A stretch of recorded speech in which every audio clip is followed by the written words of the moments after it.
I found lipstick on his shirt, not mine, not a stranger's. Our housekeeper's. He claimed it was an accident. He said she was pregnant. I didn't say a word, until I received the DNA test results. What came next was beyond anything I could have imagined. I rehired her, as my live-in witness for the divorce trial, and his former mistress. Oh, and I kept the house. The lipstick was crimson, a shade I'd never wear. I froze in our laundry room, my fingers trembling as they touched the unmistakable smudge on Jackson's crisp white collar. Ruby red against pristine cotton. The washing machine hummed beside me, oblivious to how my world had just tilted on its axis. I'd seen that exact shade before just yesterday on our housekeeper Anna's full lips as she smiled and cooed at my daughter. My stomach lurched as I sank onto the tile floor, the shirt still clutched in my hands. Just 2 years into our marriage, with our 1-year-old daughter sleeping peacefully upstairs, how had we arrived here? Before we continue with Lily's journey of betrayal and ultimate empowerment, I want to invite you to join our community of resilient spirits. If these stories of women reclaiming their power resonate with you, consider subscribing. It costs nothing but means everything as we build this sanctuary of shared experiences together. Now let's dive in. 3 months earlier, life had been picture perfect. Our modest 2-bedroom house in the suburbs of Columbus felt like paradise to me. The kitchen where I'd learned to bake Emma's birthday cake, the living room where Jackson and I would fall asleep watching old movies, the nursery I'd painted myself during my pregnancy, every corner held a memory. Jackson's accounting job at Peterson & Associates provided enough for us to live comfortably. Not wealthy by any means, but we managed. My decision to leave my receptionist position at the dental office had been practical. Childcare costs would have eaten most of my paycheck anyway. Some days I missed adult conversation, but watching Emma discover the world made every sacrifice worthwhile. "You've got it all, Lily," my sister would say during our weekly calls. "The husband, the baby, the house." And I believed her. Jackson brought me coffee every morning before heading to work. He'd kiss Emma's forehead and mine, promising to be home for dinner.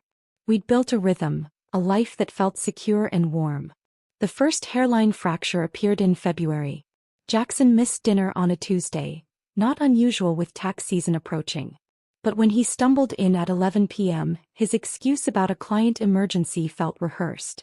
His cologne smelled different, sharper, as if he'd recently applied it.